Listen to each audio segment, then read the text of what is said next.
മിക്ക ആൾക്കാരും അങ്ങനെ ചെയ്യാറുണ്ടല്ലേ? ചെയ്യാറുണ്ട്. എനിക്ക് സിനിമയിൽ ഒത്തിരി പേര് അങ്ങനെ പേര് ചേഞ്ചസ് ആക്കി രക്ഷപ്പെട്ടിട്ടുണ്ട്. ജനജനും അങ്ങനെ രക്ഷപ്പെട്ടു. രക്ഷപ്പെട്ടോണ്ടിരിക്കുന്നത് തീർച്ചയായിട്ടും രക്ഷപ്പെടും. ഫേസ് കണ്ടറിയാൻ രക്ഷപ്പെട്ട ഒരു ഫേസ് തന്നെയാണ്. കാര്യം എന്ന് വെച്ചാൽ എവിടെ നിന്നാലും ഐഡൻറ്റിഫൈ ചെയ്യുന്നൊരു ഫേസ് എന്ന് പറയുന്നത് എൻ്റെ ഫേസിൽ എൻ്റെ പ്രോസ്പെക്റ്റിൽ വന്നിരിക്കുന്നത് രാത്രിമഴ സീരിയലിലാണ്.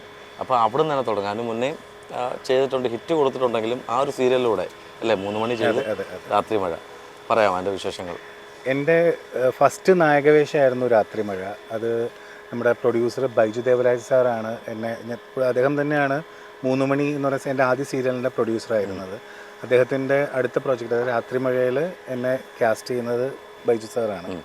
അങ്ങനെയാണ് എനിക്ക് ആ ഒരു ഭാഗ്യത്തിലേക്ക് വന്നത്. എനിക്ക് അതിൻ്റെ ഫസ്റ്റ് ദിവസമൊന്നും എനിക്കറിയില്ല ഇതെന്താണ്, അല്ലെങ്കിൽ ഇതുകൊണ്ട് നമുക്ക് സംഭവിക്കാൻ ഒന്നും അറിയാതെയാണ് ഫസ്റ്റ് സീനൊക്കെ ചെയ്തത്. പക്ഷെ അത് വൺസ് ടെലികാസ്റ്റ് ചെയ്യുകയും ചെയ്തു. അക്കൂടെ തന്നെ ഞാൻ നമ്മുടെ മനോരമയിൽ വന്ന നോവലായിരുന്നു. അപ്പം മനോരമയുടെ വെബ്സൈറ്റിൽ കയറി കുറേ സാധനം അന്ന് നമുക്ക് നോവലൊന്നും കയ്യിലില്ലല്ലോ. അപ്പോൾ അത് നമ്മുടെ വെബ്സൈറ്റിൽ കയറി അത് മൊത്തം ഫുൾ 60 അധ്യായം എന്തോ ഉണ്ട്. അത് ഫുള്ള് വായിച്ച് അപ്പോൾ ഇങ്ങനെ ഓരോ ഇതിനെപ്പറ്റി കേൾക്കുമ്പോൾ നമുക്കൊരു ഭയങ്കര ഇൻസ്പിറേഷനാണ്. ദൈവമേ ഇത് ഇങ്ങനെയൊക്കെയാണല്ലേ ക്യാരക്ടർ. അപ്പം അങ്ങനെ 2-3 തവണയൊക്കെ വായിച്ചിട്ടാണ് പിന്നെ ആ ഒരു ഇതിലേക്ക് വന്നത്. ഈ രാത്രിമഴ എന്ന് പറഞ്ഞൊരു സീരിയൽ അതൊരു മംഗളത്തിൽ വന്ന അല്ലെങ്കിൽ മനോരമയിൽ വന്നൊരു മാസികയിൽ വന്നൊരു നോവലാണ്. ഈ നോവലിൽ കഥാപാത്രങ്ങളെ വരച്ചു വയ്ക്കും. അതെ. എവിടെയെങ്കിലും നിരഞ്ജന്റെ ഫേസിൽ കഥാപാത്രമായിട്ട് തോന്നിയിട്ടുണ്ടോ? തോന്നിയിട്ടുണ്ട്. നമ്മുടെ റൈറ്റർ മുരളീശേട്ടനായിരുന്നു, മുരളി നെല്ലനാടായിരുന്നു എൻ്റെ റൈറ്റർ. അദ്ദേഹം ഇങ്ങനെ പറഞ്ഞിട്ട് അപ്പം ഞാൻ എൻ്റെ ഇൻസ്റ്റയിൽ ഒരു പോസ്റ്റ് ഇട്ടിട്ടുണ്ടായിരുന്നു. ആരോ ഒരു ആൾ ചെയ്തു തന്നൊരു പോസ്റ്റായിരുന്നു. സീരിയലിൽ വന്ന എപ്പിസോഡിൻ്റെ ഒരു ക്ലിപ്പും ഒരു ഫോട്ടോയും മനോരമയിൽ വന്ന ഒരു ഫോട്ടോയും കൂടെ വെച്ചിട്ട് ഒന്നിച്ചാക്കിയിട്ടൊരു ഫോട്ടോ തന്നിട്ടുണ്ട്. ഏകദേശം ഒരു സിമിലാരിറ്റി തോന്നിയിട്ടുണ്ട്. ഇപ്പം ആൾക്കാർ എൻ്റെ അടുത്ത് ഇങ്ങനെ പറഞ്ഞിട്ടുണ്ട്, ആദ്യം ഈ രാത്രിമഴ നോവൽ വായിക്കുന്ന സമയത്തൊന്നും അവരുടെ മനസ്സിലൊന്നും എൻ്റെ ഒരു രൂപമേ ഇല്ലായിരുന്നു. അവർ പല വലിയ ആർട്ടിസ്റ്റുകളൊക്കെ കണ്ടിട്ടുണ്ടായിരുന്നു. അപ്പം പലരും അങ്ങനെയാണല്ലോ, നമ്മളൊരു കഥ വായിക്കുമ്പോൾ നമ്മൾ എന്തായാലും അതിനകത്ത് ഒരാളെ സങ്കല്പിച്ചിട്ടായിരിക്കും നമ്മൾ കഥ വായിക്കുന്നത്. ഇപ്പം മമ്മൂട്ടിയെ വെച്ച് സിനിമ എഴുതുന്നവരുണ്ട്, മോഹൻലാലിനെ വെച്ചിട്ട് എഴുതുന്നവരുണ്ട്. പിന്നെ അത് നടക്കൂല്ലോ എന്നുള്ളത് രണ്ടാമത്തെ കാര്യം. പക്ഷെ എന്നാലും ആ റൈറ്ററെ അല്ലെങ്കിൽ വായിക്കുന്ന ആളുടെ മനസ്സിൽ അതെപ്പോഴും അവരായിരിക്കും. തീർച്ചയായിട്ടും. അപ്പം അങ്ങനെ ചിന്തിച്ചവരുണ്ടെന്ന് പറഞ്ഞിട്ടുണ്ട്. അപ്പം അതിനുശേഷം ഞാൻ വന്നപ്പം ആദ്യം അംഗീകരിക്കാൻ പാടായിരുന്നു, പിന്നെ അംഗീകരിച്ചു എന്നും പറഞ്ഞിട്ടൊക്കെ എനിക്ക് മെസ്സേജ് വന്നിട്ടുണ്ട്. അപ്പം എൻ്റെ കരിയറിൽ എൻ്റെ ഏറ്റവും ടോപ്പിൽ നിൽക്കുന്നത് രാത്രിമഴയാണ്. അത് നമുക്കൊരിക്കലും മറക്കാൻ പറ്റത്തില്ല ആ ഒരു കഥാപാത്രം. പിന്നെ ഡയറക്ടർ എങ്ങനെയാണ് നിരഞ്ജന, അതായത് ഈ നോവലിൽ അതേ കഥാപാത്രം അതേ ഫേസ്, നിരഞ്ജൻ്റെ ഫേസോട്ട് എങ്ങനെയാണ് ഒരു സിമിലാരിറ്റി അദ്ദേഹം കണ്ടെത്തിയത്? എനിക്ക് അതിനെപ്പറ്റി കറക്റ്റ് അറിയില്ല. പക്ഷെ എന്നാൽ പോലും ഞാൻ പറഞ്ഞല്ലോ 3 മണിയുടെ പ്രൊഡ്യൂസർ തന്നെയാണ് രാത്രിമഴ, ബൈജു സാറ് തന്നെയാണ്.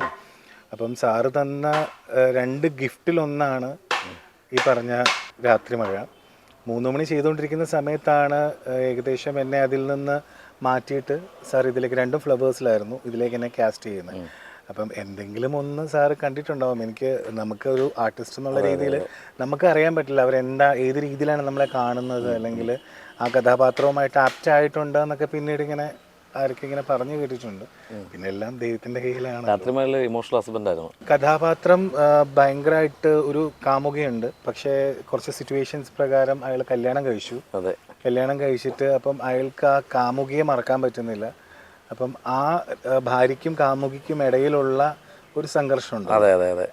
അതാണ് അതിനകത്ത് നമുക്ക് രണ്ടുപേരെയും പാരലി കൊണ്ടുപോകണം എന്നുള്ളൊരു ചിന്തയായിരുന്നു ആ ഒരു സീരിയൽ വന്നിരുന്നത്. അങ്ങനെയായിരുന്നില്ല. വൈഫിനോട് ആദ്യം ഫസ്റ്റ് നൈറ്റിൽ തന്നെ പറയും, ഇങ്ങനെ തനിക്കൊരു കാമുകിയുണ്ട്, ഇങ്ങനെ ഒരു റിവെഞ്ചിൻ്റെ പേരിലാണ്, ക്ഷമിക്കണം എന്ന് പറഞ്ഞിട്ടാണ് കല്യാണം നടക്കുന്നത്. അപ്പോൾ അതിനുശേഷം പോലും പുള്ളിക്ക് കഥയുടെ അവസാനം വരെ ഈ പറയുന്ന ഭാര്യ ക്യാരക്ടറിനോടൊരു പ്രേമോ അങ്ങനെ ഒന്നും തോന്നുന്നില്ല. ഇയാൾ ഫുൾ തൻ്റെ കാമുകിയെ മനസ്സിലിങ്ങനെ വിചാരിച്ചിട്ട് ഇങ്ങനെ, അതായത് പറയത്തില്ല നമ്മളെ നീറി അങ്ങനത്തെ ഒരു ടൈപ്പ് ക്യാരക്ടറായിരുന്നു. നെഞ്ചു പൊട്ടി ജീവിക്കുന്ന അങ്ങനത്തെ ഒരു കഥാപാത്രത്തിൽ നിന്ന് മാറുന്ന ഒരു നിരഞ്ജനെ കാണുമല്ലോ. ഒരു അച്ഛനാണ്, ഒരു ഹസ്ബൻഡാണ്.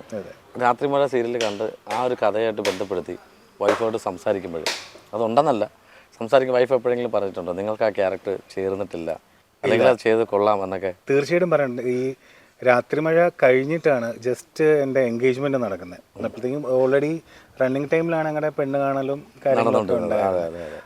ആൾക്ക് ഭയങ്കര ഇഷ്ടമായിരുന്നു രാത്രിമഴയിലെ ആ ഒരു ക്യാരക്ടർ. ഇപ്പോഴും പറയും അങ്ങനത്തെ ഒരു ക്യാരക്ടർ, രാത്രിമഴ ക്യാരക്ടർ പോലത്തെ സുധി എന്നാണ് ക്യാരക്ടറിൻ്റെ പേര്, അതുപോലെ ഒരെണ്ണം കിട്ടിയിരുന്നെങ്കിൽ നന്നായിരുന്നു എന്നിങ്ങനെ ഇടയ്ക്ക് ഇങ്ങനെ ആഗ്രഹം പറയും.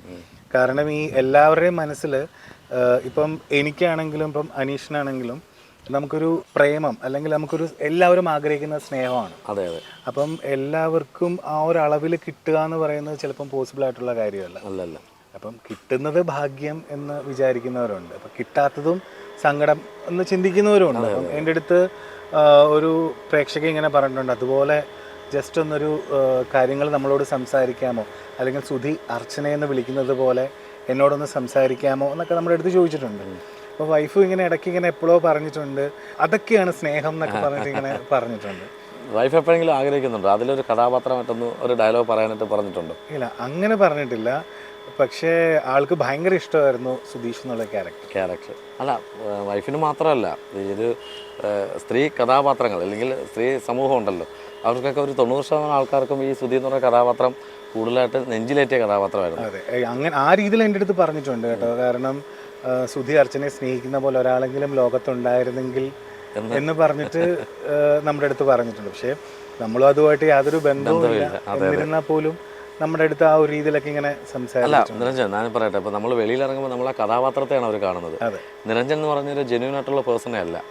അപ്പോൾ ആ കഥാപാത്രത്തെ ബേസ് ചെയ്തായിരിക്കും സംസാരിക്കുന്നത്. തീർച്ചയായും ഒരു വില്ലൻ കഥാപാത്രമാണ്, നീ എന്തിനങ്ങനെ ചെയ്ത്, മോശമല്ലേ കുട്ടിയോട് ചെയ്ത്, ഇങ്ങനെയല്ലേ സംസാരിക്കും.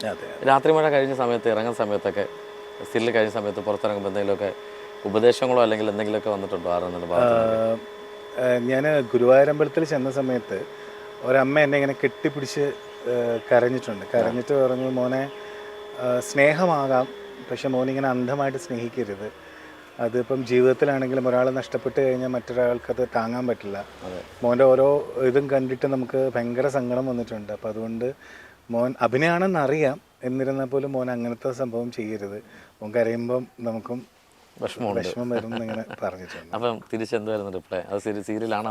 ഞാൻ പറഞ്ഞു, അമ്മ, ഞാൻ ആളുടെ അടുത്ത് ഞാൻ സീരിയലാണെന്ന് പറഞ്ഞു, പക്ഷേ എന്നാലും അവരെ നമുക്ക് കൺവിൻസ് ചെയ്യാൻ പറ്റില്ല, അതൊരു കഥയാണെന്ന് പറയാൻ പറ്റില്ല. കാരണം കുറച്ച് ഏജ്ഡ് ആയിട്ടുള്ളൊരു അമ്മയാണ്.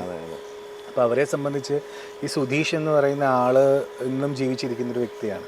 ഈ അർച്ചന എന്ന് പറയുന്ന ആളും അങ്ങനെ തന്നെ നിൽക്കുന്ന, അവരിപ്പോൾ എവിടെയോ ഉണ്ട് എന്ന് ചിന്തിക്കുന്നൊരു വ്യക്തിയാണ്. അപ്പം ഞാനും ആ അമ്മയുടെ അടുത്ത് പറഞ്ഞു, അമ്മ, ഞാനും ഇടയ്ക്ക് ഇങ്ങനെ ചിന്തിക്കാറുണ്ട്, സുധിയും അർച്ചനയും കുഞ്ഞും എവിടെയെങ്കിലും ജീവിക്കുന്നുണ്ടാവും. ഇപ്പം നമുക്ക് ഒരു ക്യാരക്ടർ എന്നുള്ള രീതി അത് മാറ്റി നിർത്തിയാൽ അതൊരു വ്യക്തി എന്ന് തോന്നിയാൽ അവരിപ്പോഴും ജീവിക്കുന്നുണ്ടാവും.